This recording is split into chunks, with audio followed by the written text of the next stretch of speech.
I mean, is Cooper Rush worth 2.5 points? I would hope Quinn Ewers put up a decent stat line against Arizona State. If he didn't, we have a real problem. You can say the same thing about Creighton. Okay, they had the one good game against Kansas at home. When Toast talks about the kicking market, it's like some earth is flat shit. Andy, true or false, this is going to be a dog walking. Dog walking. This is my dog walking of the day. I think it's going to be very ugly. Dog walking. I think this is going to be ugly. Hey, get the sauce. Greetings. Happy Tuesday to you all. Hope you're all having a lovely day. Hope you all had a better Monday night than I did. My bets went 2-5 last night. Was not a nice Monday. And I was coming off an excellent weekend. Had all the momentum in the world. I personally place pretty much all of the blame on the backs of the Milwaukee Brewers. Honestly, they seem like an easy scapegoat. And the lack of discipline on the defensive side of the ball there for the Brewers is just not something I'm ever going to forget. That was disgusting. I wanted that one. It came down to the end of the night, and I needed the Brewers and the Nuggets. Obviously, the Nuggets fell short. Brewers, disgusting. Sure, Chris will be joining us in a second. So before we get into it, we do need to talk about, as you guys know. So first of all, let me just say, I'm not a pot stirrer. I'm not the type to, get involved in the gossip. And I would never slander the good name of Matt Modi. So I just want to get that across. I wouldn't do something like that. Last week, as I'm sure you know, Modi wasn't on the show. He was hospitalized. Allegedly. Yeah, well, we'll get into it. He was hospitalized. So me, being supportive, texted Matt, no worries, man. Feel better. Didn't think much of it until this story dropped. I really don't know what to think anymore. It's just a disgusting display of deception here on the part of Matt. You have anything to say about it? Yeah, whatever software you use to make the newspaper needs to be just a little bit fine-tuned. The Daily Wiretap, there's 2 T's in there. There's a lot of typos throughout the article. Other than that, it's very well done. It was ChatGPT. Yeah, well, tell ChatGPT they need to be a little bit better. It's well done. Yeah, I laughed a lot when I was reading that. Also, that picture, it does look like it could be like actually in the newspaper. Yeah, it's good stuff. Yeah, I take these allegations very seriously, and I would just say that it takes a lot of work to get out of work by staging a hospital picture. So if the allegations are laziness, I would say I'm even too lazy to pretend to go to the hospital. An extremely ambitious form of laziness. Exactly. All right. So I don't know where Chris is, but he just texted me 10 minutes ago, so I'm sure he'll be here any second. Why don't we start with Bucks Pacers? As you guys know, I bet the Bucks at 6.5 at open. It's now at 4. Obviously, don't like it as much. 5 and 6 are key numbers in the NBA. I think the Bucks win the game, though. So if I didn't have it at 6.5, I probably would still bet it at 4. I'm looking at the 3-point shooting. There was a huge discrepancy there in game 1. The Bucks shot like 25, 26%, or 23% or something. Pacers shot a lot better than that. I expect the Bucks to do a better job. And the Pacers just dominated the glass in the first half of that game. We didn't notice it because the Bucks were down like 30 points in the second half. They were actually doing a good job on the boards, and I mean, they just couldn't get a shot to fall in that second half. So they were down by so many points that it kind of got swept under the rug. The Bucks were playing pretty well in that second half. So now you add Lillard back on the court. I mean, has it been confirmed? He's in, yeah. He is in? He's in. Yeah, so now you add Lillard back on the court. I expected the 3-point shooting to go the other way for Milwaukee. They missed a lot of makeable shots. It seems like they figured it out on the boards too. I doubt they're going to get bullied in the first half on the glass by the Pacers again. So I'm on Milwaukee plus 6.5 in this one. Modi? I would agree with you. If I was betting a spread, I would also take the Bucks. The play that I have here is Giannis. I took him over 6.5 assists. That's best offered. It was plus 100. Plus 116 at FanDuel. It actually went up. I think it was plus 100 earlier today, so it has been moving in the opposite direction. But I like to look on Giannis. I mean, it feels gross when you look at his stats from game 1. Like, he only had 8 potential assists, so obviously that number needs to be higher. But he only converted one of those 8 potential assists. And I just have a hard time believing the Bucks are going to shoot as terribly as they did in game 1. I'm with you. I'm expecting the Bucks and generally to play better. And this has historically been a good matchup for Giannis in his assists. He went over this number in 3 of 4 regular season games. And the one game he didn't get 7 or more assists, he had 13 potential assists, which is pretty high for him. And then last year, the last 2 games, like after the game where he scored 60 points against the Pacers, they guarded him a lot differently. He had 11 and 8 assists on 17 and 15 potential assists. So I'm kind of just expecting natural regression in terms of his conversion rate. And then I also am just expecting a little bit higher in terms of the actual potential assists as well. So that's where I went with Giannis over 6.5 assists. +1. It's actually +114 at 16, +116 at FanDuel. Oh, +116 now. Oh, okay. I'll give you those extra cents.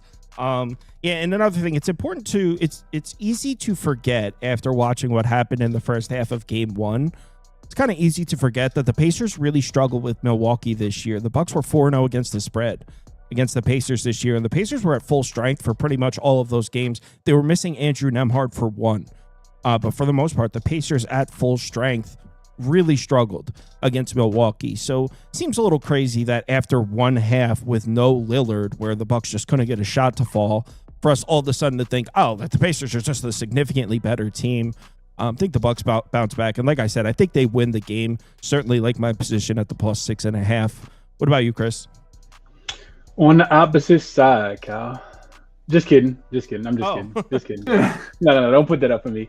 Only thing I bet in the game. So real quick on the side, I think typically I bet Bucks first game. First and foremost, I want to say that I bet the Bucks. I was on the opposite side of that one. Should they bounce back in this spot? I do agree, Kyle. I think the hiccup here with me on the side and the total is Damian Lillard. He hasn't played in pretty much a month. So I don't know. I just don't know what to do with that information. I just need him to shoot and knock down a shot. Right. So here's the thing, Kyle. If we're thinking about conditioning wise, I think he can knock down some shots, right? I do think that. His 3 prop, I think, is listed at 2.5, and it was used to the over -125. I considered that. So conditioning wise, what conditioning, because we know the Pacers want to get up and down the floor. How many minutes are we expecting them to play? Is he going to be in good shape to be able to finish off the game? That's what kind of scares me, because I do think it's a nice bounce back spot for the Bucks, and I want to take them again as well. So that scared me off of that. The total, I looked at the total in the last one, Kyle. It was played at a 90. I think the pace was 97.5 in game 1. That's lower than the Pacers and the Bucks have played in the last 2 games. And the Bucks gave up 70 points in the first half, held the Indiana Pacers to I think it was close to 50 points in the second half, and they still barely got to 117. So I'm especially the way that the Pacers were able to score. I looked at their fast break points, and you talk about this all the time, Kyle. When the Bucks play against fast-paced teams, They typically slow the game down. I think their defense is a little bit better, and I don't think that I don't think the Pacers are going to be able to score as much. So even more lean towards an under, potentially just a Pacers team total under. But all of that, I think, leads to the Bucks in general. But like I said, I'm off of it because of Dame. What I bet was Brook Lopez. This is the one thing I don't think is going to change. Brook Lopez is still going to be slow. He's still not going to have any lateral foot movement. And the Pacers are continue to put him in isolation off the pick and roll and make sure he can do defensive slides, which he can't. I don't even think he can touch his kneecap. So Brook Lopez under his 11.5 points is what I bet. He played 14.5 minutes in the first half. He was a -18, one of the worst. He was the second worst plus. He did look bad, man. He looked terrible. Closeouts were terrible to Nembhard and Neesmith and everybody else. They just kept, and they knew it. They were gonna put him in that. In the second half, when you saw the comeback happen, Kyle, and this is interesting correlation with you talking about the rebounds in the first half and the second half as well. In the second half, Jericho Sims got all the run. Brook Lopez only played 5 minutes. He played 5.5 minutes in the second half. Finished with just 3 points. So he had 9 in the game. I bet him under 11.5. I think there's potential for Bobby Portis to steal some of his minutes. Jericho Sims, they look better with Jericho Sims in. So yeah, I bet Brook Lopez under his 11.5 points here. I think it's down to 10.5 as consensus, but there may be a couple still juiced 11.5 here. Brook Lopez, I like the Brook Lopez look, and I also agree with the under Pacers team total under. Completely agree with that. Let's move on to the next game, which is, let me clear the board here, and we've got Memphis, Oklahoma City. Tightest spread we've seen in a while. Real coin flip of a game, right? I saw it at a pick last. Did it move? It's at 15 now. 15 in a playoff game. Look, I think the number's too big. Reem in the Discord is all in on the Grizzlies. He made it a point to let everyone know that he is confident on Grizzlies plus 15. After seeing what Oklahoma City did to the Memphis Grizzlies' attempts to run in transition, I don't really know how we can expect them to come back and play well like that. So I'm not laying 15. To be honest, I don't want to waste anybody's time. I couldn't be less interested in betting a playoff NBA game than this one. So I truly have no interest. Moda? I generally agree with you. This game's a no touch for me. I would lean towards the Grizzlies side just from fading what we saw last time. Like everybody's going to want to bet Oklahoma City, and you have to expect that it's going to be a little bit different from what we saw last time. I'm certainly not putting my own money on it. The only thing that I'll bet in this game, and I admittedly haven't bet it myself, it's SGA in the first quarter, over 10.5 plus 102 odds at FanDuel. I'm not only doing first quarter stuff in these playoffs, but the only thing that I would bet in this game is either a full game under on something or SGA in the first quarter. He didn't hit this in the last game. He only scored 6 points, but he shot 1 of 6. He was 0 of 3 from deep. And I just expecting him to start fast, even though they did obviously win by 1 million points. It's a good matchup. Like the Grizzlies defense is terrible. 8th most points per game allowed to the pick and roll ball handler. 2nd most points per game allowed via free throws. So they foul at a high rate. That's play type number 1 and 2 for SGA. And then transition, they're the 5th worst transition defense. He gets another 17% of his points in that regard. In the regular season, he hit this in 3 of 4 games against the Grizzlies. And the only one that he missed, he scored 10 points and he took 7 shots. He shot 2 of 7. So I just am expecting the volume to be there. I'm expecting him to shoot better. I certainly am not going to actually put money on this game, though. Chris, do you have anything to say on this one? Yeah, real quick, Cal. I got to play. I'll talk about that in a second. But, Cal, I feel like we all have our own betting styles. I feel like you've been leaving some money on the table here with OKC. I feel like a lot of the times they land all these big numbers, and I get it, right? We typically, as sports bettors, we're like, damn, that can't be the right side. Did you know, Cal, and maybe this changes your perspective, maybe it doesn't. Did you know with them finishing 55-27-1 against the spread this season, it was the best record ever in the last 30 years against the spread in the NBA database? I didn't know that. Like, and it's not like they were laying 4.5, 5. I mean, they laid double digits 23 times at home, and they just haven't had any trouble. So yes, Memphis should come back, and they were in a terrible spot. Rest advantage, it was 6-1 as far as days rest compared to opponent days rest, and that's about it, though, Cal. Like, I mean, as a man with pride, maybe you try to play a little bit harder, but they like to get out and run in transition. They like to score in the paint. Chet Holmgren and Isaiah Hartenstein are like, nah, we're not having it. So I did bet the team total under. I think it's 107.5. It may be 106.5 now.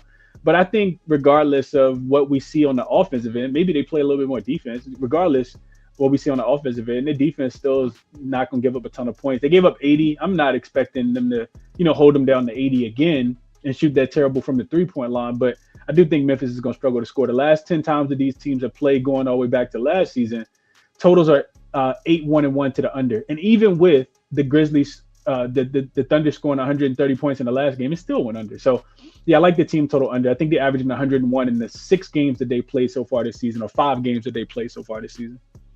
Let's move on to the last game, which is an interesting one. Minnesota's on the road in LA to play the Lakers, and I'm such a cuck for this bet. Say it, Cal. Do it. Such a stupid bet, and just shows my lack of confidence in the game.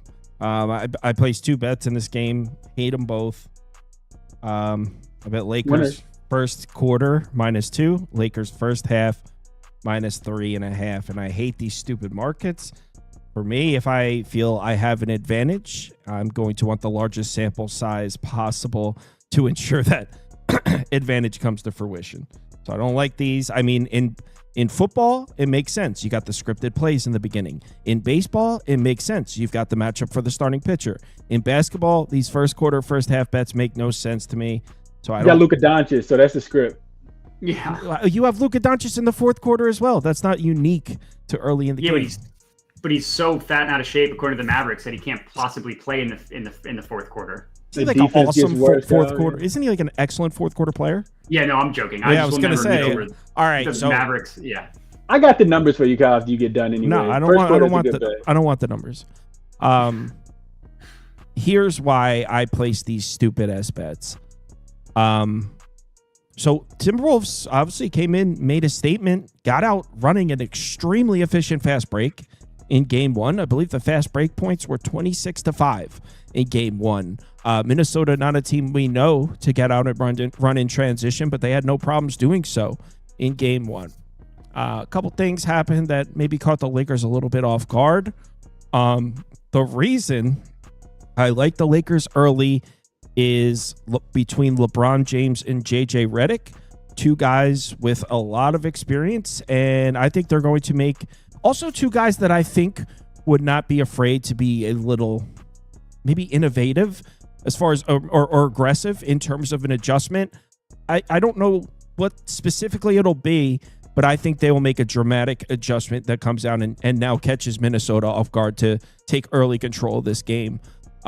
So yeah, I think we're gonna come out and see like 19-10 Lakers to start the game. Minnesota takes the timeout. I think the Lakers are going to take an early lead, should cover the first quarter and the first half number.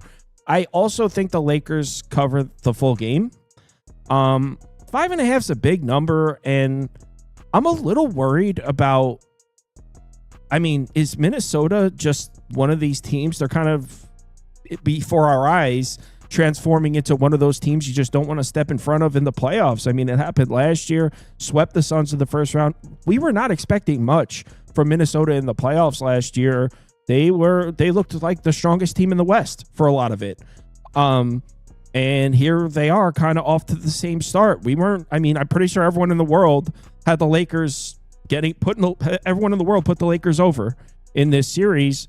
Minnesota comes out in game one in LA and punches them right in the mouth. I mean, so it's kind of like setting up the table set for the exact same thing we saw last year. Everyone had the Suns. If you remember last year going into the playoffs, the Suns were red hot and everyone had the Suns advancing over Minnesota, who hadn't been playing that well. What happened? We get to the playoffs. Minnesota comes out, punches the Suns directly in the mouth on the road in Phoenix. It's very similar. So the table's set for kind of the same exact meal we were served last year with this Minnesota Timberwolves team. And maybe Anthony Edwards and Gobert, maybe they're just playoff dudes. And this is just a playoff type of team. I know that sounds crazy, but I don't want to get stuck trying to jump in front of this team continuously. I bet the Suns 4 straight times against Minnesota last year when they got swept. Now, I did follow it up because I believe Minnesota played Denver in the second round. And I went like 6-1 or whatever in that series. So I nailed it in the next one. I bet Minnesota a bunch of times. But that first series, I got caught stepping in front of the Timberwolves. And I don't know. I think the Lakers take an early lead. I like these two bets. I do think they cover, but I'm not trying to stand in front of this new playoff juggernaut Minnesota Timberwolves team. Modai, who's going to go off in the first 6 minutes or whatever the hell you're about to bet? Well, this one's it's obviously Luka. I mean, he smoked it last game. He scored 16 points in the first quarter. He's been on an insane run in the first quarter. What's the number? He also it's 10 plus at plus 120. He hit it and he hit it both regular season. I meant to write this down, but I forgot. He hit it both regular season games against the Timberwolves this year. Last year, or no, sorry, he hit it. Sorry, my computer. He hit it in 2 of 3. Sorry, he hit it in 2 of 3 against the Timberwolves in the regular season. He hit it in 4 of 7 games against the Timberwolves last year. 2-0 in the regular season, and only 3 or 2 of the 5 games in the playoffs. But even though he started hot after them losing game 1, I'm just expecting Luka to do the same thing he did last time. And I agree on the Lakers side of it. I mean, it's just like a system play. Like when the home team, favorite team loses in game 1, they cover game 2, like 60, 65% of the time. I'm sure Chris has those numbers, but it's just a system play when the home team loses game 1 as the favorite. Chris, what do you think of your Lakers? Man, I'm kicking myself, Kyle, because I didn't do the roundtable show with you and Ski, and I wasn't as confident on the Lakers. I thought they got a real bad draw. The Timberwolves, like you said, when we talk about the Timberwolves, Kyle, when we talk about betting them, I want them as a dog because they always play lackadaisical when they're favorites for whatever reason. We've seen this team lose at home against the Bucks with no Giannis and no Dame. They have some really bad losses, the Timberwolves do. And I also want them when they're on the road. For whatever reason, their home ATS record has been terrible. So it was a lot of things posted on social media about everybody picking the Lakers and them getting out the series. I'm a tad bit scary. If you go back and rewind, Kyle, when you broke down Game 1, I know you mentioned this. You mentioned the Lakers. If you like the Timberwolves, something that you like for them is that they're shooting the three well, and the Lakers haven't been defending it well. They shot 50%. Yeah, that's problematic. For I'm talking about full series, right? Like that's pretty problematic in my opinion. That they can put Luka in kind of just ISO Luka. I was talking about this earlier. To me, like when we think about this series, it kind of feels like the Boston Celtics versus the Dallas Mavericks last year. As when I think about like the way that Boston wants to score the basketball, the Timberwolves are a top 5 3-point shooting team as well. As far as frequency, their accuracy is great recently as well, and they got like those athletic guys that are going to go at Luka. So Luka's going to have to step up and play some defense. I do feel like a lot of the penetration and kicks were because Luka was the person that got blown by. But I digress on all that. As far as what you were talking about, Matt, you talked about that trend. It is a strong trend. I'm not betting it. Home favorites who lost in Game 1 in Game 2 are 58% in the sports query. Since when? In the database. This goes all the way back to like 03. And then if it's in the first round specifically, it gets a little stronger because the first trend I gave you guys was 58.4. It goes up to 60% specifically. So 27-18 if they are in the first round, 37-8 straight up in that matchup. I like the first quarter as well, Kyle, because even with the Lakers losing the second quarter by 18 and losing the game by, I don't even know. It was so bad. I don't even want to go back and look at the final score. But even with them losing that way, they still won the first quarter by 7. They were +7 in the first quarter on the season. They're the third best first quarter team at 48-35. At home, they're the best first quarter team in the NBA, 24-18. And since Luka joined the team, 25-10 in the first quarter with Luka playing. So there has to be a sense of urgency, like you said, Kyle. And I think when you pair Luka's talent with LeBron's talent and IQ and JJ Redick's talent and IQ, and you factor in the hustle that wasn't there, the Timberwolves, like you mentioned, Kyle, they're not even a fast break team. Why can't you stop them? Why can't you get back against the team? Yeah, like I went and double checked it. I looked at my spreadsheets and I was like, that can't be right. And then I went on and double checked. No, that was absolutely correct. So I just think you see a little bit more effort from the Lakers early in this game. You can't go to Minnesota down 0-2. Like whether you cover the 5.5 or not, you can't go to Minnesota down 0-2. You're putting your backs up against the wall, especially with a very tough series. For the Lakers, I think whether they, if they win, getting Golden State or getting Houston in the next round is going to be tough. You don't want to like go too long of a series. So I say all that to say it's Lakers first quarter for me as well, Kyle. It's not a stupid bet. It's a winning proposition. And we'll be happy at the end of the night when we get to the window to collect that cash here. Well, I sure as shit hope you're right. Chris, enjoy your night. See you tomorrow. Matt, Absolutely. Do you care to grace the people with some home run props? I would love to. Should I hit the song? Call them dongs. Yeah, you know what? I'll bring Toast on. I'm sure Toast would like to come on for it too. All right. Best of luck tonight, fellas. Later. See you, Chris. And it makes you feel down. And it makes you feel down. And it makes you feel down. Down.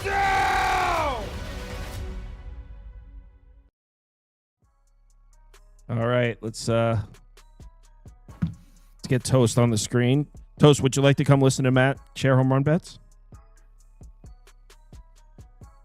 If I have to. I guess. No, did you see the report?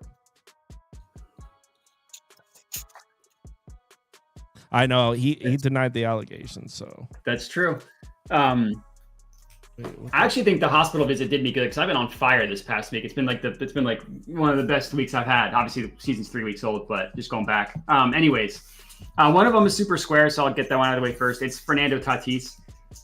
He's just been on fire. He's had a barrel in 3 straight games. He's got 9 hard hits in the last 4 games. He hit one, I think, 2 days ago? And yesterday, he didn't hit one, but like I said, he had a barrel. He had 9 hard hits, and he's going up against Jack Flaherty, who's just a dong machine for Fernando Tatis. 7 at-bats the last 2 years, 2 home runs, 3 doubles. It's just insane what he's done to Jack Flaherty. One of those was in the playoffs in that fun rivalry. In the pitch mix, predominantly 4-seamer over 50% of the time, then slider 28% of the time, Tatis absolutely annihilates both of those pitches from righties. It's just a match made in heaven. And then I also went with Vladimir Guerrero Jr., which it's a chalky name, but he hasn't really, obviously he's only got 1 home run in the year. The reason why I feel comfortable betting Vlad, he's always been able to hit the ball hard. His hard hit rate is always among the best in the MLB. He's recently finally getting the ball in the air. Over the last 7 games, 75% hard hit rate is ridiculous, but he's also got 4 barrels in that stretch. Decent launch angle, 11.6 degrees, decent fly ball rate of 40%. For him, that's decent. For other home run hitters, that's a little bit low, but his career fly ball rate is in the low 30s, high 20s. It's going up against Ronel Blanco, who's been getting hit hard by righties, 10% barrel rate, 50% hard hit rate. And then the last one is Jonathan Aranda, mostly just targeting Brandon Pfaadt, who's gotten smoked by lefties. He's given up 5 home runs in 4 starts. I think Pfaadt's going to pitch well, bro.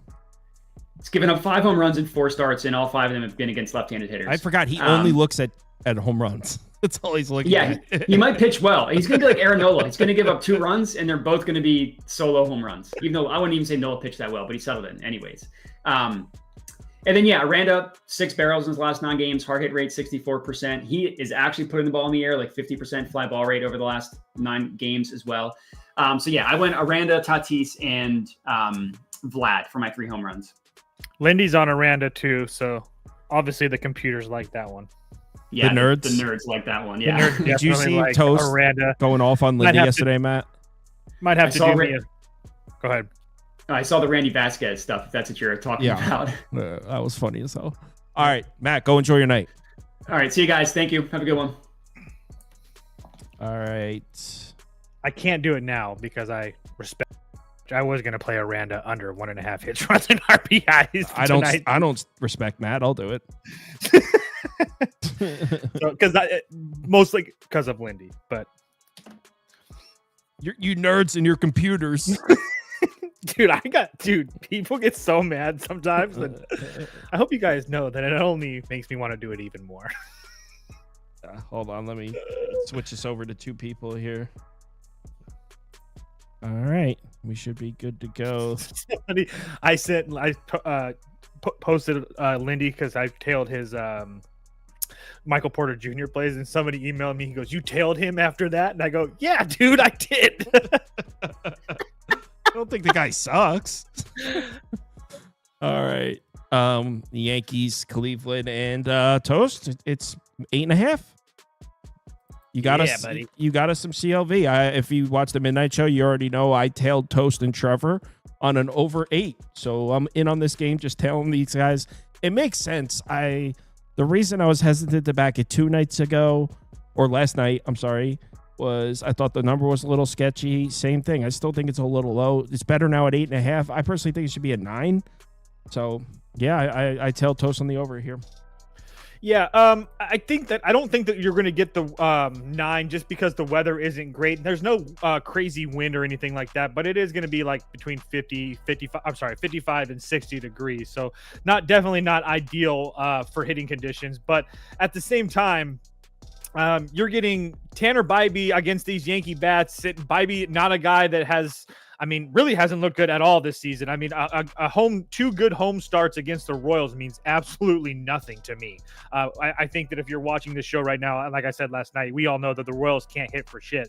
And he got absolutely blown up by Baltimore and the Angels. And the Angels were hot for a little bit. So, maybe you can excuse that just a tiny bit. But, you can say the same thing for Baltimore as well. So, just really, really not impressed with what Bybee has done. And on top of that, we know that that's one place to fade him is at home. We usually like to back him on the road. So obviously at home, that's a minus for me as well. And then again, I know that the Yankees didn't really do much yesterday, but again, they've been absolutely slaughtering any right-handed pitching that they have seen over the last couple of weeks. Pepio, Baz, Bradley, Walker, Lugo, Webb, Jordan Hicks. They didn't do well against the Detroit pitchers in Detroit and cold-ass Detroit. But besides that, the Yankees have been hitting the ball very, very well.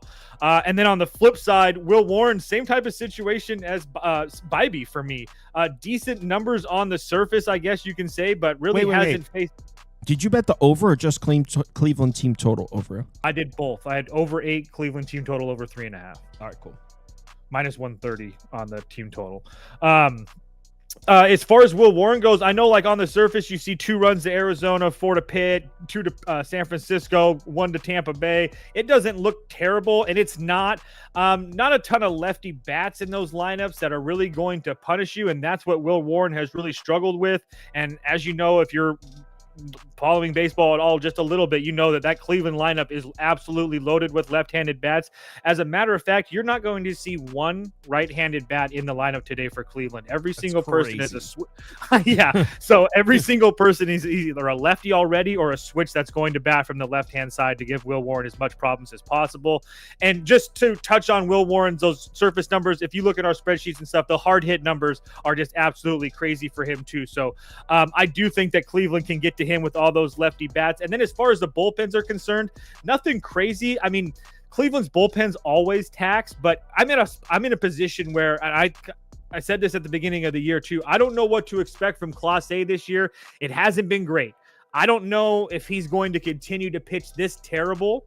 And maybe they stop going to him 3-4 days in a row, 5 days in a row, 5 days. I'm exaggerating, but 3rd day in a row the other day, he got absolutely blown up. So maybe they stopped doing that. He had a day off, but again, hasn't really been good, and has been worked a lot over the last week. So again, Hunter Gaddis has been fine, but Cade Smith won't be available today. He's 2 of the last 3 days. Cantillo's went back-to-back days. Paul Sewald doesn't matter. I mean, I wish he was in the game for the over, but he's went back-to-back days in 2 of the last 3 as well. So Cleveland's bullpen's not in a great spot.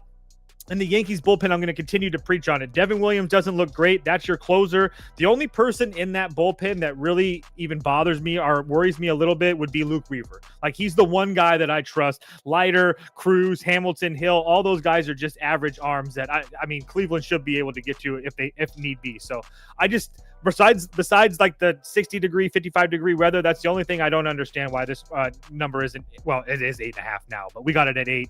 I expect runs today.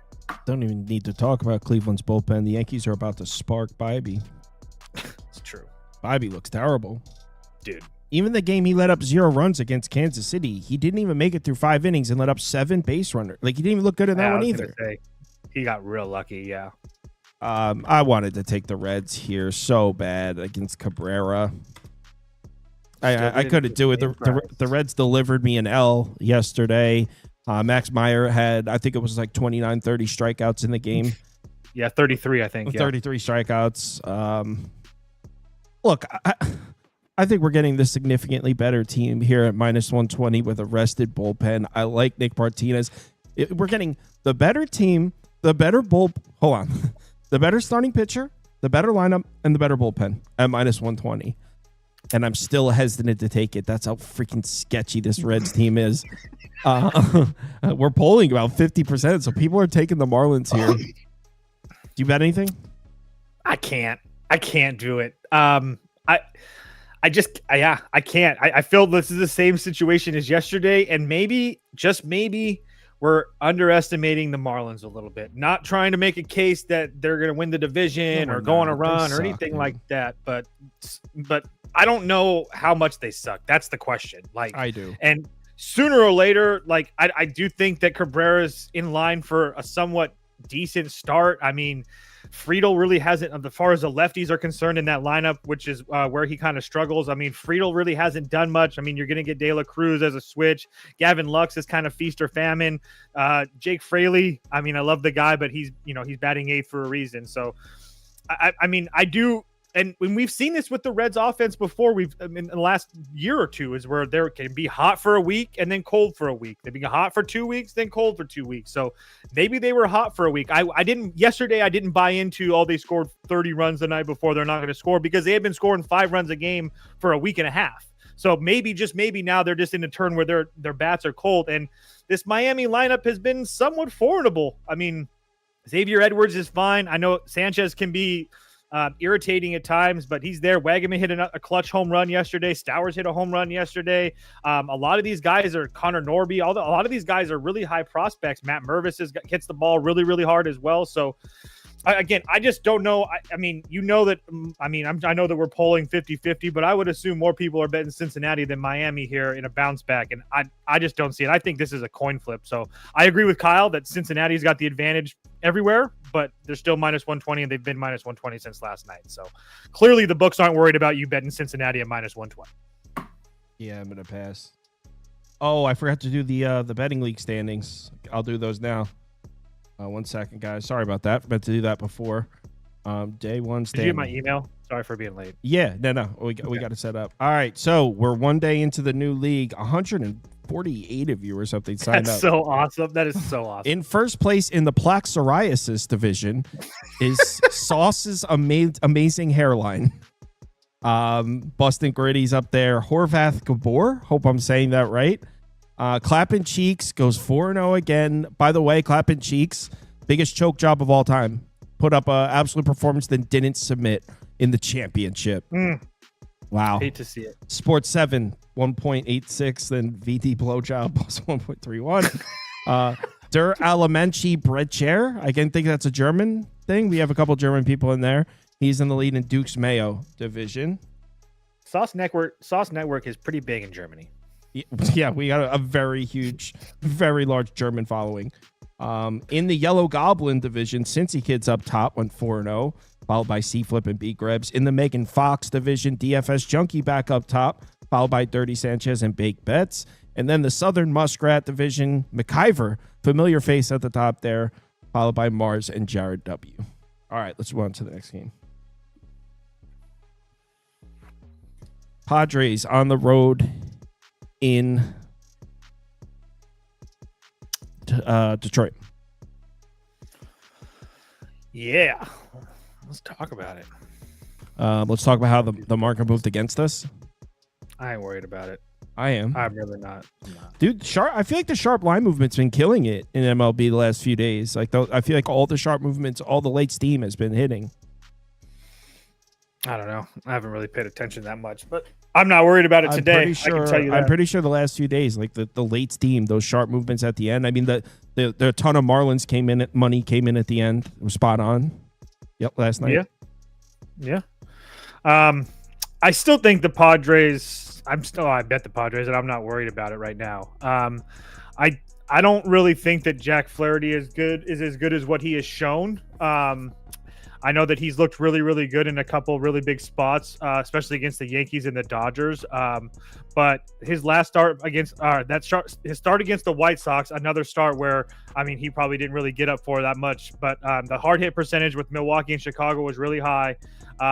And another thing on top of that is this San Diego offense. I don't really think they're as bad as people are going to assume that they're going to be with the injuries. Obviously, they're not going to be as good as what they were, but Gavin Sheets has been playing extremely well. Fernando Tatis is playing at an MVP level. Manny Machado continues to post every single day, and he hates Jack Flaherty. So I played Manny Machado hits, runs, and RBIs today. Xander Bogaerts has been hitting the ball. Oscar Gonzalez is a guy that I know that he was playing in the minors just not too long ago, but he had some success in Cleveland. Iglesias is a guy that's a veteran bat. Elias is an all-star game MVP. There's Tyler Wade can get off my team. Mason McCoy is just a replacement, but I don't think that lineup is as bad as everybody makes it out to be. I think there's some really decent pieces in there and some veteran pieces, and that's not being me and a homer. I didn't bet the Padres yesterday or anything like that. I thought it was a bad spot for them, but I think that the good spot we have is Nick Pivetta right now against this Detroit team that yesterday, why did we love them? That's the first thing that anytime that we see Randy Vasquez up, the first thing that's out of Sauce's mouth is going to be what? How many left-handed bats does that team have? And when I answered 6 or whatever it was yesterday, it was an automatic bet for him. And this is the same. It's like the exact opposite situation with Nick Pivetta.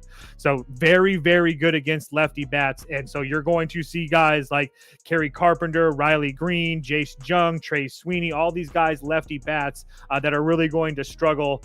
I on top of all of that, what we saw yesterday was what? The San Diego bullpen, which was the C squad. None of the major arms in the San Diego bullpen worked yesterday, and they still didn't give up a run. Gillespie, Matsui, Peralta all came in and pitched 6 innings, 6 innings, and still didn't give up a run. So even if Pivetta, let's just say, gives up 2 runs through 5 or whatever, you're still going to have Marijon, Estrada, Adam, and Suarez all rested. That didn't work yesterday behind him. So I just find it really hard that Detroit's going to score today. So if they can get to Pivetta, so be it. But I think that the Padres offense is going to be just fine against Jack Flaherty today. And with the Padres bullpen, I don't think that Detroit's going to score later in this game. Eric Shipley says Tigers money line is an absolute piss nuke. Whatever that means. If you speak fluent Shipley, I guess you get it. I think it means a bet that he really likes. I'm on the Padres too. And yeah, it's yesterday I took, as soon as Toast told me all the lefties in the Tigers lineup, immediate Tigers first 5 money line bet for me. Now you got Pivetta, who actually pitches well against lefty bats. So it goes from a bad matchup for Vasquez to actually a pretty nice looking matchup. He's got a 0.54 whip against lefties this year. Lefties really struggle against this guy. I mean, I'm down. I think he pitches a great one. Just need the Padres to get a couple off. Just need the Padres to get 1 or 2 runs off of Flaherty. We should have the bullpen advantage. And I also wanted to add, too, is that those numbers versus lefties should be taken into consideration, too, because he's pitched against the Cubs twice. And Kyle Tucker, Michael Busch, Pete Crow Armstrong, Ian Happ, all those guys are lefties. So it's not like he's facing really bad lefty hitters either. But sorry, just wanted to stick up for Pivetta there. Orioles, Nats, and Toast scared me off for this one. Yo, I think the over is the play. I didn't bet it. Over? Yeah, it's over. It's 9, dude. Again, I didn't bet this game. I'm not trying to scare anybody off. It is what it is. Maybe I'm wrong. I just feel like we're going to see runs here today. I know that Baltimore hasn't done piss against left-handed pitching. I get it. Nothing. I get it. But I don't think that many people are going to do much off of Crochet. Many teams aren't going to do much off of Bubic. Logan Allen has pitched pretty damn good this year. In the Andrew Abbott one, I mean, Andrew Abbott, I don't think is that bad. So again, I'm not trying to make a case that Logan Allen and Andrew Abbott are Bubic and Crochet like, and they should have slaughtered those guys. But I'm not in a position where I'm thinking that Mitchell Parker is just like this guy that we're automatically going to back just because the team struggles versus left-handed pitching. That's just where I'm at. So I do think that the Orioles offense has started to wake up a little bit. Again, it's feast or famine with this Orioles team, but again, they have started to score some runs lately. All those games have been lefties. Yeah, not against lefties, but again, they haven't had a lot of situations against them. So again, we'll see I think this total is 9 for a reason. I think that both these starting pitchers could get head up a little bit.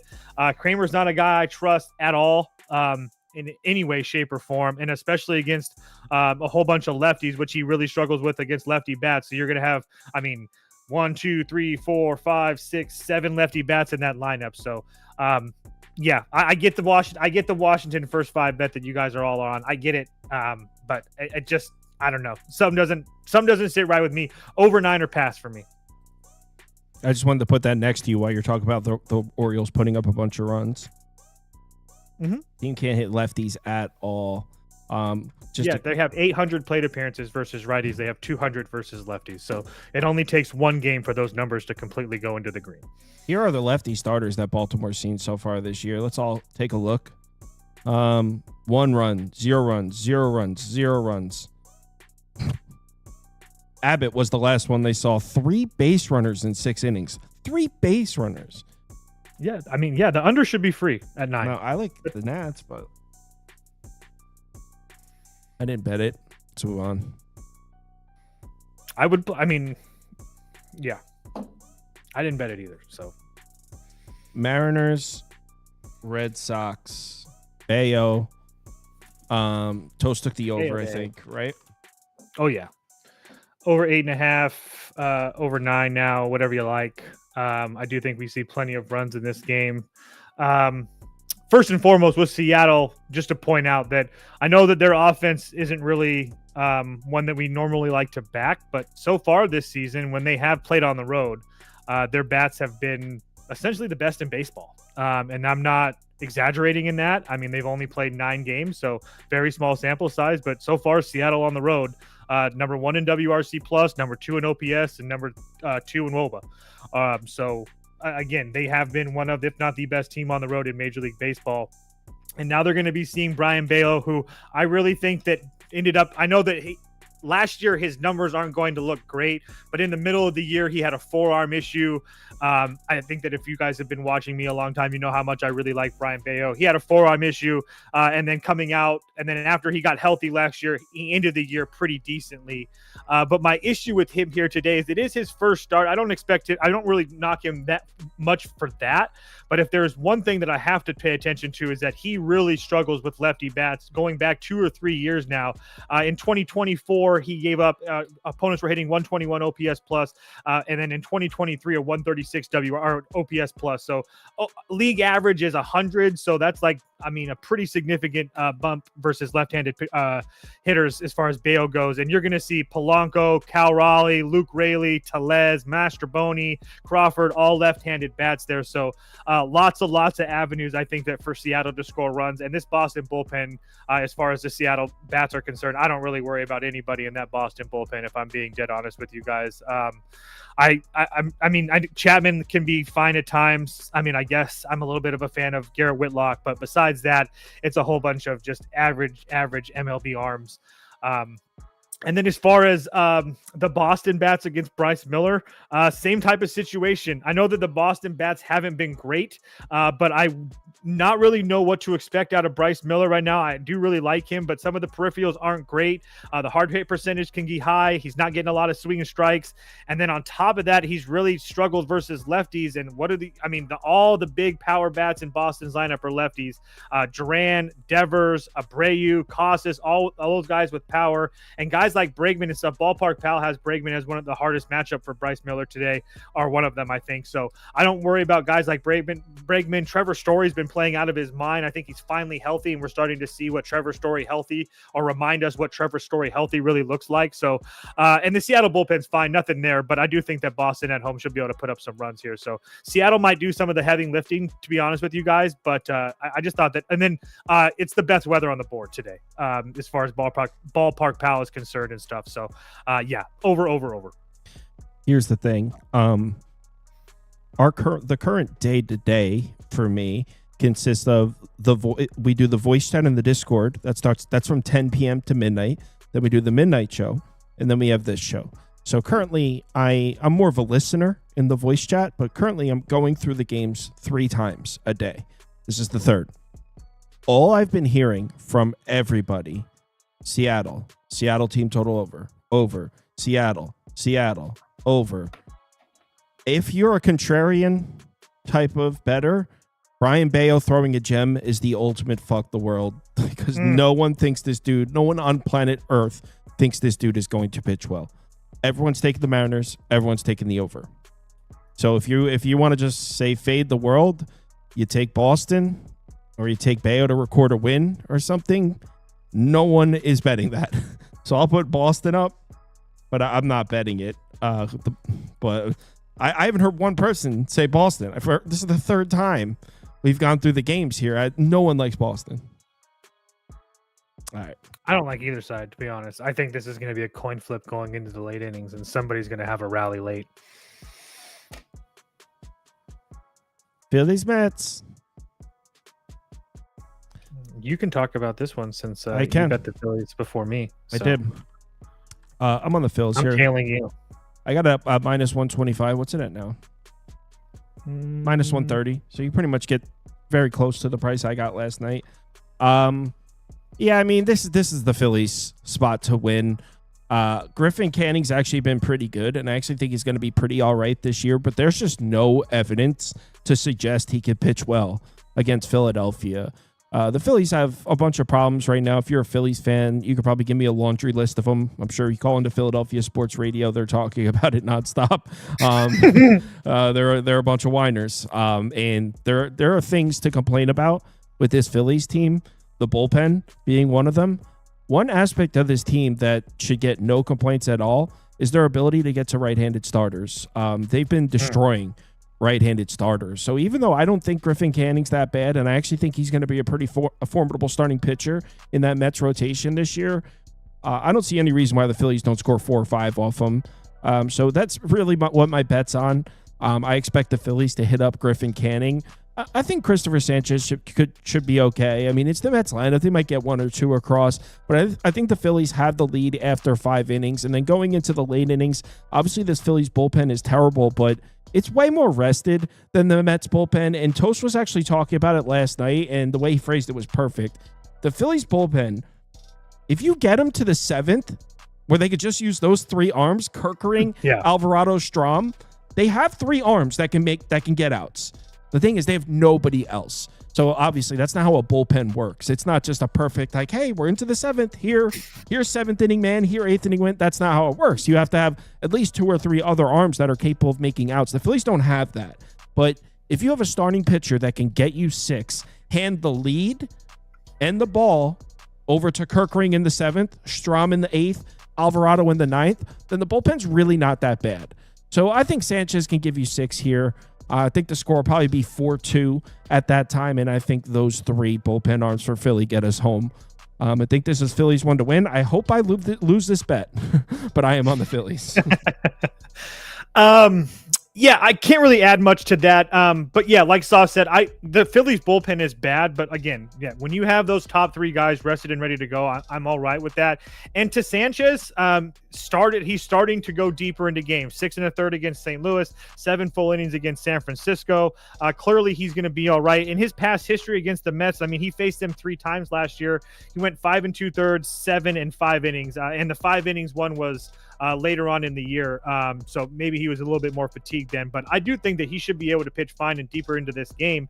And then as far as Griffin Canning goes, I just wanted to point out that I know that his numbers look really good, but one thing that jumps out really to me on our spreadsheets that we use a lot is his numbers versus righties for one, and then the hard hit percentages. I mean, he's like Houdini out there with a 55, 63, 60% hard hit percentage and only giving up like 1 or 2 runs. So sooner or later that dam is going to break. And just really quickly, what the Phillies have done versus right-handed starters that they've seen: 4 off of Gillespie, 7 off of Quantrill, 6 off of Alcantara, 5 off of Hicks, 4 off of Verlander, 4 off of Rupp, 3 off of Michaelis. And I'm going to stop there to make my point. But yeah, I do think the Phillies can score today, and I'm not too worried about their bullpen being rested. So let's go.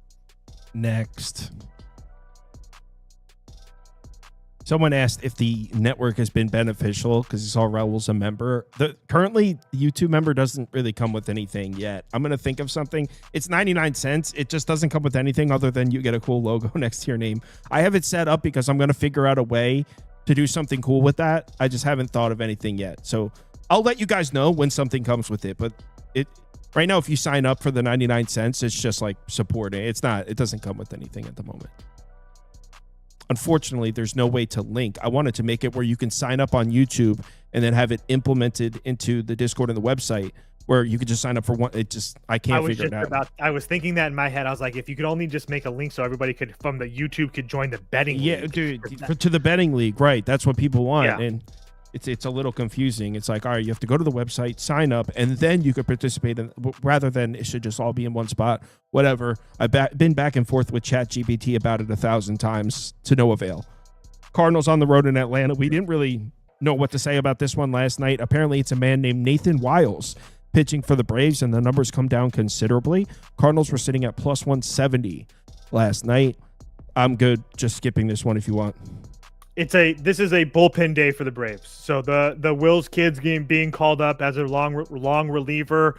Maybe you see 2-3 innings out of him, and then you're just going to go down the line with these guys. So again, I would, now that this line's completely gone, if you bet the Cardinals last night, you're sitting in a good spot. But I got nothing in this one. The Cardinals just continue to find ways to lose games, and I'm not like in love with the Atlanta bullpen, but at the same time, like, this Cardinals offense, yeah, that's just blah. This whole team. So just pass. Someone goes, fade whoever that guy is. Which guy, me or you? No, I think some of the pitcher. Oh. Well, somebody said Toast talks too much. You got to let Kyle talk. It's his show. And I'm like, oh, no. Well, Toast is the baseball guy. Well, we usually have guests, so I'm not. Yeah, it's not supposed to give you guys as much information as possible. Yeah, it's not supposed. We're not supposed to only have 2. Still organizing the guests for the summer. Tomorrow morning we got the Legeza. I trust me. I could ramble even more if I want. I mean, yeah, trust me. Well, you just watch the show tomorrow. You'll see.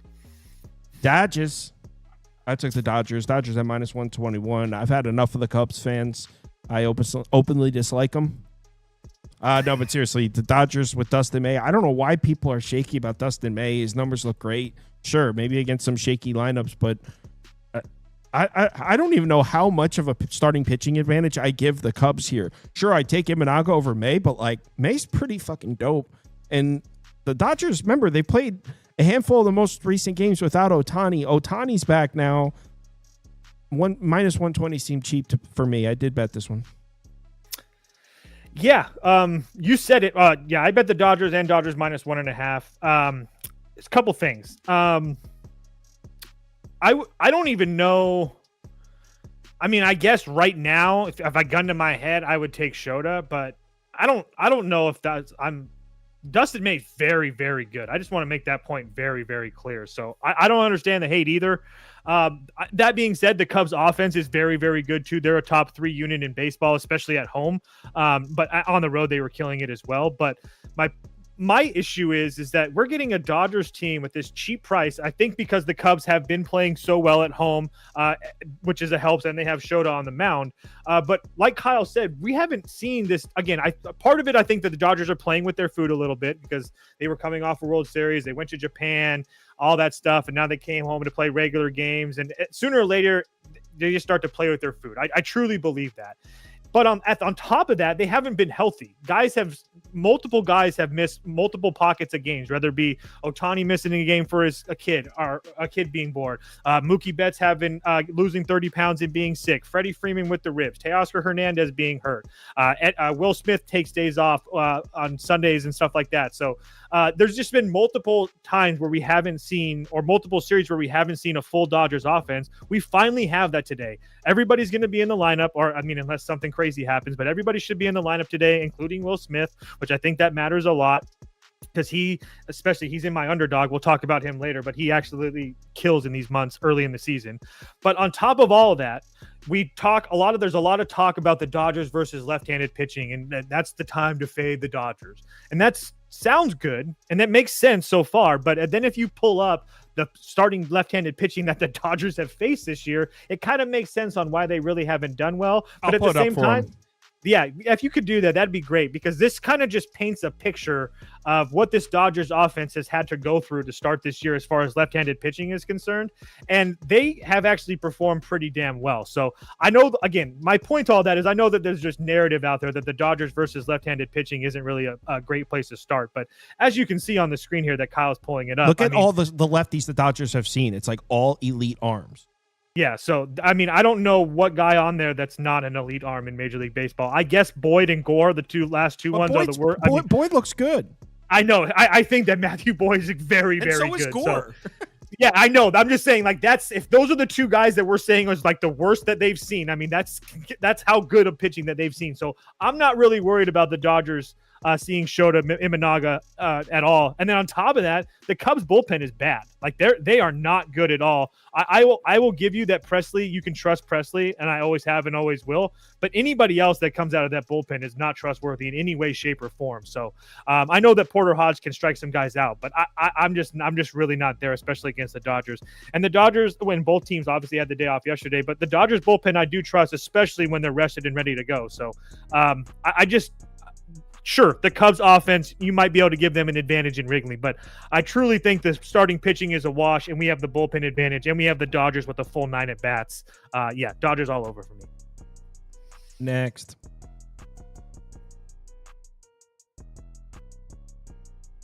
Rockies against Bubic. Oh, we bet this. Yes, we did. It's actually, I really like this bet, actually. Yeah, I like it too. Which is why it's going to lose, because I feel like it's too easy. Oh, we got some CLV, it looks like. We got major CLV. Really? What's it now? It's pretty much 4 everywhere. If you're one of 4.5, you're going to pay minus 140. I got a graphic for us. Let's get it up. So you guys talked me into this last night, but there we go. Yeah, I like this one. Okay. So first of all, you have Colorado coming out of Coors, which is obviously a fade. Colorado in general, bats are a fade. And you have Chris Bubich on the mound, who's been, I mean, lights out. And I don't have any reason to believe that he's not going to continue to be lights out here today. I guess if you had to like poke holes in Bubich, I mean, some of the numbers versus lefties aren't great as far as like xFIP is concerned and whatnot. There is 2 lefties in the Mickey Moniak's 3. So McMahon, Togla, or however you say his last name, and then Mickey Moniak's a lefty. So there's 3 lefties in that lineup. I really wouldn't worry about those lefties. But just to say, if there's one bad thing to say about Bubich, the xFIP versus lefties isn't great. But regardless, I don't think the Rockies are scoring maybe more than 1 run against them or against Bubich. And then Ryan Feltner on the other side, I think that he's been pitching pretty damn good, and no one wants to give him credit for that because he does play for the Rockies. But he's pitched 2 games at home, 2 games on the road. His 2 games on the road, one of them was against Tampa Bay. He went 5 innings, gave up 2 runs. Pretty damn decent, especially in that little AAA ballpark.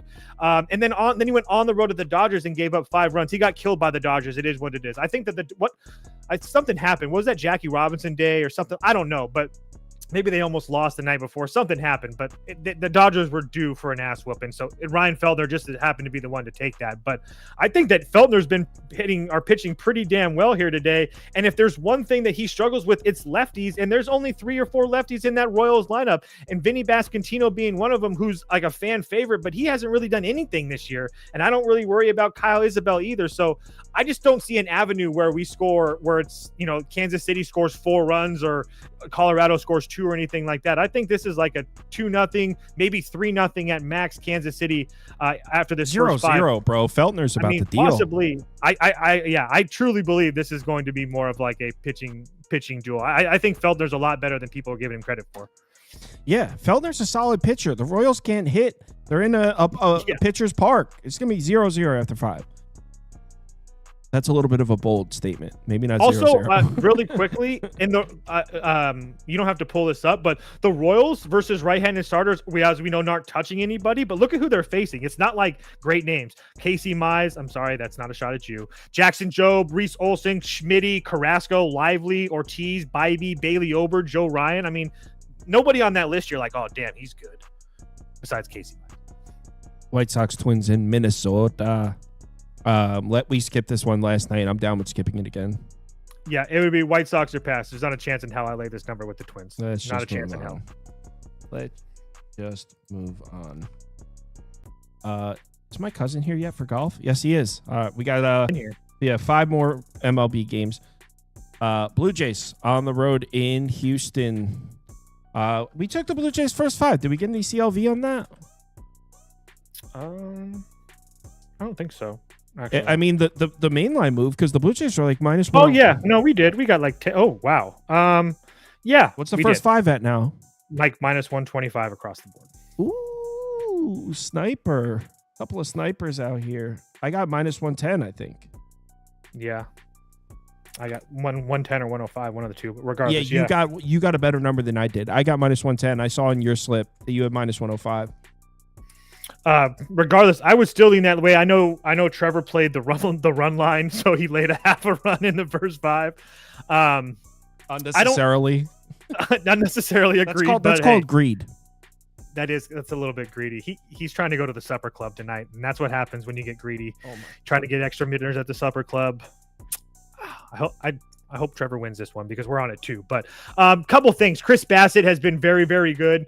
And I have a hard time believing. I'm not in a position where I think that the Houston offense is really back right now. I know that they've looked somewhat decent over the last couple nights, but again, Cease and King. Of course, they're not going to look good. But besides that, I guess Fetty has been somewhat decent, but Sonny Gray isn't good. Kyle Hendricks isn't good.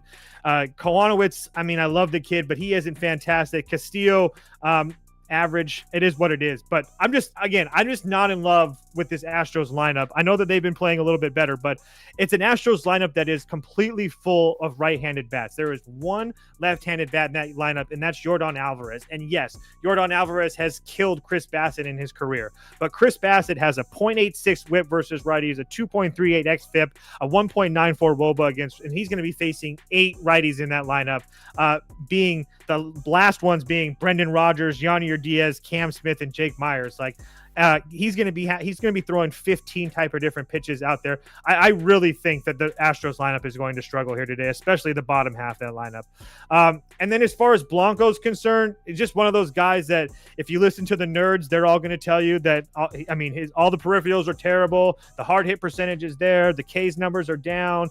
Sooner or later, he's going to hit up. I believe that.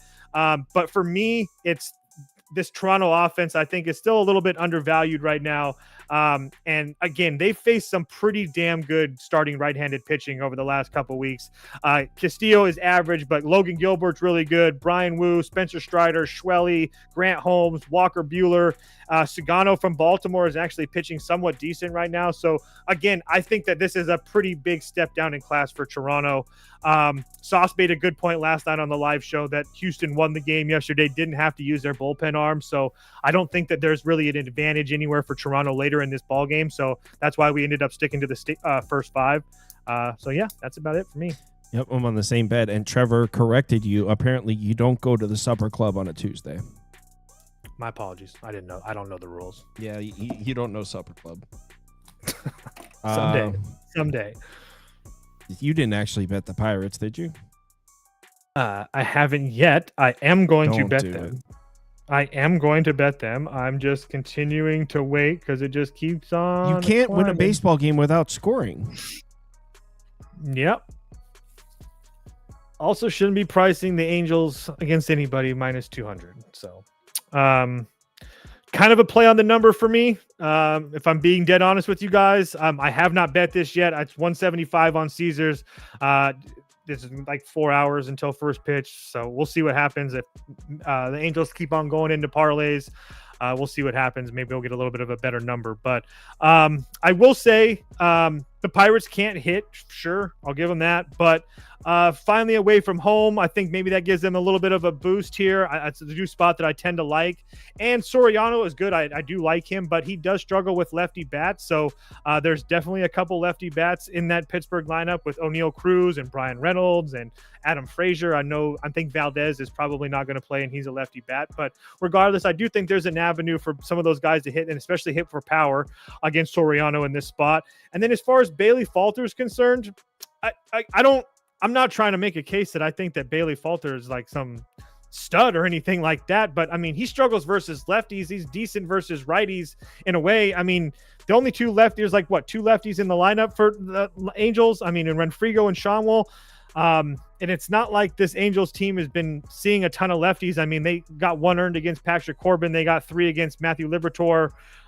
So they really haven't seen a whole bunch of left-handed pitching either. So again, I just don't think that the Angels should be this big of a favorite. So the Angels lineup has completely died down from what they were a week and a half ago, 2 weeks ago. Like we've all said that it was going to. So yeah, this is more of a play on the number. Like I said, I have not bet it, but I will be betting the Pirates sooner or later. Hey, maybe the Pirates win 3-1 and we both cash because down I'm on with the that. Pirates team total under. Soriano goes 6 2/3, 1 run, hands the ball over to a shaky Angels bullpen that doesn't struggle because the Pirates are pissed. Next up, we got Rays on the road in Arizona. This is the Steez of the day. Steez called this his pick of the day, and you know what? His pick of the day yesterday was Mets team total over. It hit. So the Steez of the day is undefeated. This is my largest bet of the day, but partially because I laid such heavy juice. I bet the Diamondbacks money line at -156. So I laid heavy juice for it. It's at -170 now, maybe a -1.5 if you want to get in on it. Very simple here. I like the pitching advantage here with Brandon Pfaadt at home. I think it's a little bit of a buy low on this Arizona team. If you remember, before they went to Wrigley, so the Snakes just went and played a 3-game series in Wrigley against a very good Cubs team, or at least a Cubs team that's very good right now. It's also a weird ballpark for them to play in. It's entirely different type of atmosphere from their home in Phoenix in the desert than they go to cold-ass, windy-ass Wrigley Field. So they go to Wrigley. They lose that series 2-1 to a good Cubs team in a weird environment. Before that, Arizona was 7-1 in their previous 8 games, looking excellent. So now they're back home with a day off. I think it's a little bit of a buy low. Maybe the market forgot a little bit how strong this Arizona team looked before that Wrigley series. On top of that, we've got the starting pitching advantage. I will take Brandon Pfaadt over Zach Littell any day of the week, and it's a favorable matchup. Zach Littell, ass against lefties. He really struggles against lefty bats. I mean, trash can bad. Arizona's loaded with lefties. The first 4 batters in the Diamondbacks lineup are left-handed. So for those of you that like to play those weird markets, maybe Arizona to score a run in the first inning. The first inning, Littell's going to have to pitch to 4 consecutive lefties. And it's like Corbin Carroll, Perdomo, Josh Naylor. Like, Arizona to score a run in the first inning. I don't know what the odds would be on that, but it's going to be a struggle to get through that first inning for Littell. Obviously, the bullpen's completely healthy as well, completely ready to roll. I'm on Arizona, minus 156. Couldn't agree more. I had the same bet, tailing the hell out of Steez. I would never bet this without him, so thank you. But seriously, I do like the bet. I also just wanted to touch on that. I know that especially if you use our spreadsheets and stuff like that, or you just look at Fangraphs or anything, that you notice that the Rays versus right-handed pitching has been fantastic, and it has been. But at the same time, let's just put into a little bit of context. Excuse me, that the Rays have played 23 games. So this is going to be their 23rd game. They've played 19 games at home. They've played 3 games on the road. So I don't even know what. Yeah, I don't even know what to take. Not to mention they've seen some easy righty starters too. They're playing all home games against shaky righty arms. Thank you. That's a great transition, because not only have they been playing really all these home games, look at the starters that they have faced. Not that Brandon Pfaadt's been decent. I'm good with him, but he's much better than essentially every single person on this list, but maybe not Walker Buehler, but Carrasco, Will Warren, Tanner Houck, AJ Smith-Sauber, Bryce Elder, Jose Soriano, Kumar Rocker, Kyle Hendricks, and Jacob deGrom. So they got 4 off of deGrom. So maybe that, I don't know. Maybe that people like that. But besides that, I'm just really not in a position where I think that this Rays offense is going to be good. And Littell has been absolutely slaughtered by lefties. I know Kyle mentioned that, but a 2 whip and a 5.2 xFIP. I mean, absolutely crazy. And the only guy that he didn't mention was Alec Thomas at the bottom of that lineup, who has speed and power. I wouldn't mind him like a hits, runs, and RBIs at all, but I think Pavin Smith's a better choice. But again, I just wanted to mention Alec Thomas because he is a lot better than people give him credit for. And he's finally healthy this year, which is really huge for them. So, Pfaadt does struggle like a little bit, I guess, versus lefty bats. Nothing crazy. The WOBA was a little bit higher. But again, the bottom half of that lineup with Walls, Rovert, Misner, Magnum, I know that has started well. I don't know if that continues to play outside of home, but we'll see. Good for him to start well. But yeah, I just think there's too many advantages for Arizona today. Want to know how many road wins the Rays have this year? The only team in baseball that haven't won a single road game, and that includes the White Sox and the Rockies. They have not won a single road game. 0-3, make it 0-4 next game. Underdog. Toast. Yes, sir. Let's do this. I got my notes. Did yours hit last time? The first one hit. The second one didn't hit because Tatis only got 1 total base, I think. So that's what happens when you pick 3, but it is what it is. I like this one as well. I've talked about all these situations kind of. Pavin Smith, we literally just talked about that game. He's going to be batting like 3rd or 4th in this lineup, probably 3rd behind guys like Perdomo and Carroll that both can get on base. Littell, terrible versus lefties. And then Pavin Smith, 920 OPS versus right-handed pitching. He's slugging 691 this year with a 1.17 OPS. He's been really, really killing it. Wilyer Abreu had a hot start, kind of slowed down a little bit, but in his career has really, really killed right-handed pitching. A 130 OPS plus versus right-handed pitching in his career. This year so far, a 900 OPS plus. And I think that him being in this spot in this lineup, I like the hits, runs, and RBIs because he has all those guys in front of him with Duran, Devers, Bregman, Story that all can get on base as well. So essentially a base hit and score a run here with him. So I like that. And then in Will Smith for the Dodgers, a guy that I don't really target a lot, but the more I dug into this game, I kind of got down a little bit of a rabbit hole with Will Smith because I already knew that he does well versus lefty bats. He had the day off the other day, so he's going to be fresh today. One thing is that he's really, really good in the months of April and March. His OPS plus, all those numbers and stuff like that are like sky high. And then like the season starts to wear on him and he wears down a little bit. But he's actually been on fire, especially lately over the last 5 games. The only time that he didn't get hits in the game and score a run were against DeGrom and Eovaldi in those Texas games, or those Dodgers games were like 1-0, 2-0 through the essentially those whole games. So and then I like his spot in the lineup as well, as far as the Dodgers, because obviously you're going to have Ohtani, Betts, Teoscar, Freddie, and Tommy Edman in front of him. So a lot of opportunity for him to drive in runs as well. That's if you don't have an Underdog Fantasy account, promo code is BET. That's you $1,000 deposit bonus match. All right, Milwaukee on the road in San Francisco. Plus 120 for the Brewer Crew. I mean, it'd only be Giants. I'll never bet this Brewers team again. This team sucks. State sucks. Residents suck. Yeah, cheese curds suck. Yeah, it would only be the Giants for me. It's not that I hate the Brewers like Kyle hates the Brewers, but Jose Quintana has been like one of the luckiest pitchers in the league so far right now. He's not striking anybody out. Nobody's chasing. The hard hit rate's at essentially 60%. How he's pitched essentially 13 innings and only given up run is absolutely beyond me. Not that the Giants versus left-handed pitching is anything to write home about.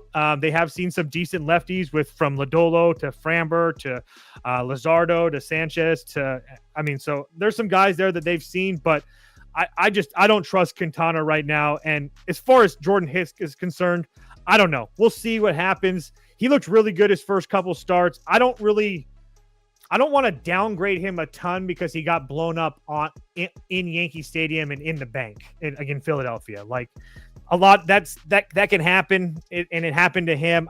This is a situation where I really want to watch this game and see how he bounces back, because I do think that the Giants have a pretty significant bullpen advantage here. I mean, we saw it last night. I mean, I was trying my best to get behind Milwaukee and give them credit as an organization and all this stuff, but that team just stinks. They don't have anybody in that bullpen that can get outs consistently. Even if they get an early lead in this game, they could probably blow it late. So it would only be San Francisco for me. Ditto. I'll put up Giants. The lack of defense from the Brewers was, I mean, just offensive. The base running was terrible. I mean, and Trevor will be like, "We're a young squad." Like, no, you did. That's called you guys suck. Yeah. Last game on the board, Rangers. I don't think I actually ended up betting this one, but I liked the Athletics here. I like Beto. I think the Rangers lineup is overrated. It's Patrick Corbin. He's going to see a few lefties in the Athletics lineup. He struggles with lefties. He's a lefty that struggles against lefties. Yeah, I'm putting the Athletics up. Toast actually took the team total over though. Yeah, I don't know this. The total at 10. The reason I played the Athletics team total over 4.5 minus 130 is, like Kyle just said, Patrick Corbin really, really struggles versus lefties. The hard hit percentage is crazy. I know that he obviously just pitched a gem. I don't know if that had to do with the spider bite or not. I don't know if that's going to help him here today. That's a joke, by the way. But he does really, really struggle versus lefty bats, and all the power bats in the Athletics lineup today are going to be lefties.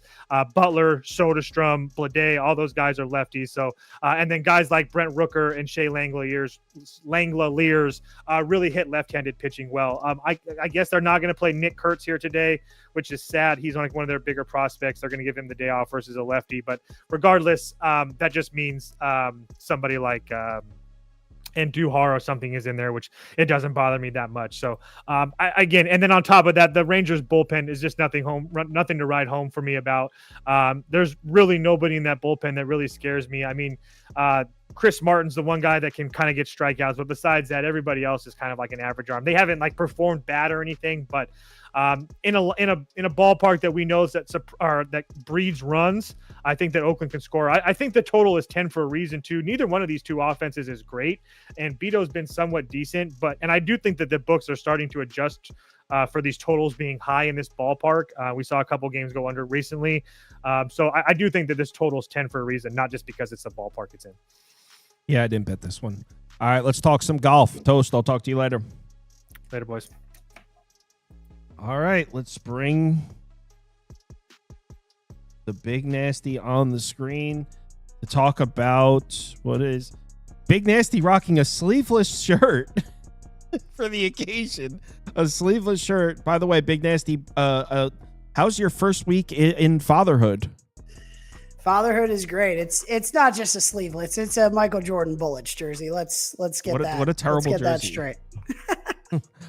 In honor of playoff basketball season. So First week of fatherhood has been good, man. I'll tell you what, I believe it or not, it might have been a little off my game last week doing it from the hospital, but we still went 2 for 5. We still made a couple shekels back.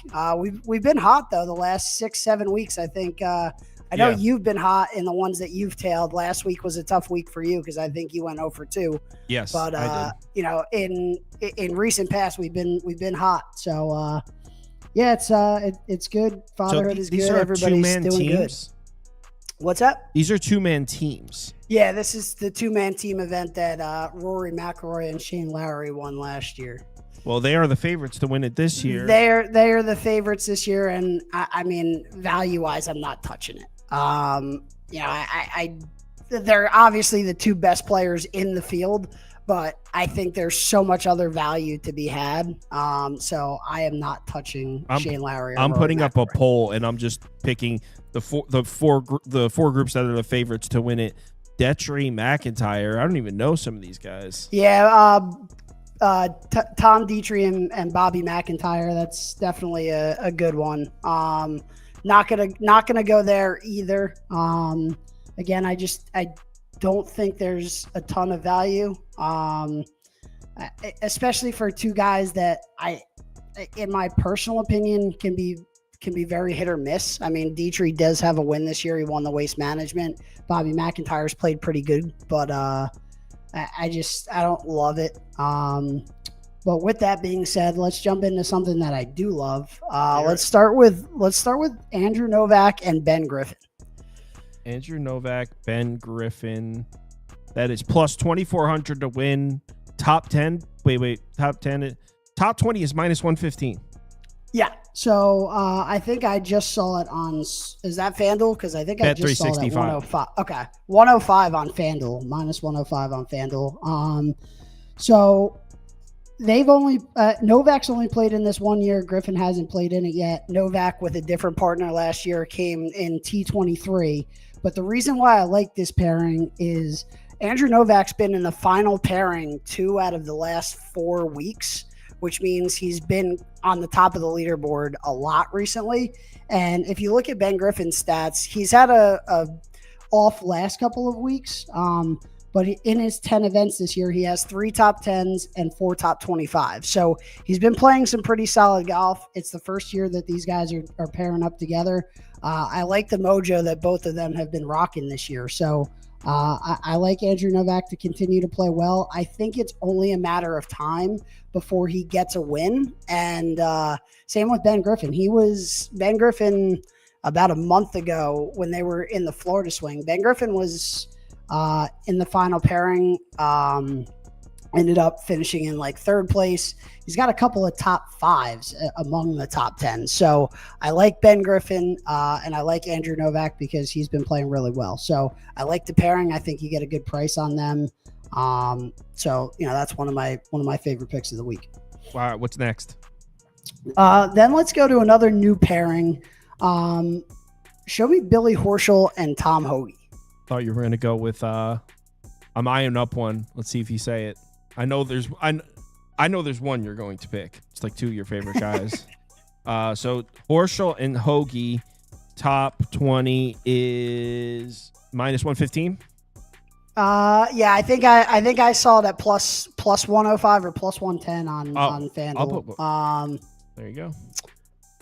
Yeah, so again, new pairing. They haven't played together before, but Billy Horschel in this event In 4 out of the last 5 years, he has a T11, T2, T4, T13. So Billy obviously has some success here. He's paired up with a guy in Tom Hoagie who's a very consistent golfer. I haven't paid a ton of attention to what Hoagie's been doing this year, but Billy Horschel has been playing good golf and obviously has great success here. Billy's one of those guys where he loves playing in this type of event, but he hasn't found the right partner. So, to get the job done. I think it's a good spot to take them at plus money. I like it.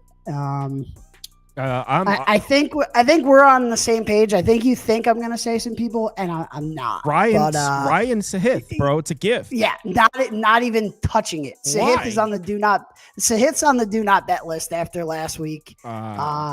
He's been so spotty. I mean, I do love both of those guys, but Sahith's just in a bad way for me right now, so I'm not touching. What about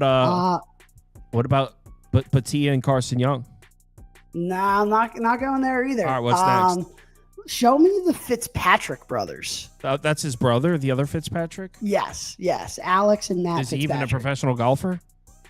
He is. He plays a lot on the DP World Tour. He's not on the PGA Tour, but he plays a lot over on the European Tour. Here they are, the Fitzpatrick brothers, plus 180 to finish in the top. So, listen, Matt Fitzpatrick is probably the 5th best golfer in the tournament. You got Shane Lowry, you got Colin Morikawa, you got Rory McIlroy, and then it's pretty much Matt Fitzpatrick. In terms of world golf rankings in the field, they've played in this event twice, 2 top 20s, a T19 last year, a T11 the first year. So all of their history shows that they're in for a top 20, and at plus 180, I think that it's a great price to jump on them here. Matt played well last week. He played well. He made the cut at the Masters. He's been trending in the right direction. Like I said, he's arguably top 5 golfer in the field. So if his brother contributes anything at all, I think it's also just a cool, fun thing for brothers to play together. I think the vibes are going to be high, and I like them in this spot. All right. You have a 4th pick too, right? I got 2 more picks. Oh. Another duo that have been, this is their 3rd year together. We're going to Canada. Show me Taylor Hadwin, or show me Zach Taylor and Adam Hadwin. Zach Taylor, Adam. Let me do a Control F. Nick Taylor. Nick Taylor, not Zach Taylor. It's plus 140 for a top 20 finish. Yeah, so again, this is the 3rd year that these guys are playing together. Solo second last year, or solo second the year before, and a T10 last year. So again, some 2 best friends, guys who have played a lot of golf together, really know each other's game. I think that's pretty crucial in a team format. For those of you who don't know what this format is, they'll play alternate shot one day. Then they'll play their own ball, and the better score of the 2 balls count for the team. And then they'll play alternate shot the next day, and then the final day, better ball of the two. So the alternate shot is really cool. And when guys have some history here, and they know each other's. Yeah. I think, best friends know each other's game, have had history, have had success. You're getting it at plus money. I think it's another great spot for both of these guys. I like that one. I'll tail that one. And then you said you had one more. Yeah, the last one we're going to go with is a guy that we've talked about before, and a guy that we haven't mentioned. So show me Max Grazerman and Nico Echeverria. Wow, this is a handful to type. Grazerman, Echeverria, top 20 is plus 150. Yeah, so they've played in this event last year. It was their first year in the event. Finished T4. So obviously some good early success. You got a guy in Grazerman who we've bet a couple of times, and he's come through. He's been playing some pretty good golf. And of late, Echeverria has been up there. He actually won the par 3 tournament at Augusta. He was on the top of the leaderboard, or at least close to the top of the leaderboard at the Masters. Has been up there in leaderboards on the Valspar during the Florida swing. So a couple of guys that have played some good golf this year, have had some success in this tournament, albeit only 1 year. But I think it's a good price for two guys who are, I would say arguably one of the more formidable, or I don't even know what the right word is, but formidable team combination here. I'm going with potent potables. I'm going with potent potables. I'm going with the Taylor one. I like that. They played 3 years together. I like that. That's the one I'm going to tail. But all right. Sounds good, man. Everyone enjoy your night. If you're in the betting league, you have 1 hour to submit, 1 hour and 10 minutes. So make sure you get your picks in. Bet responsibly tonight.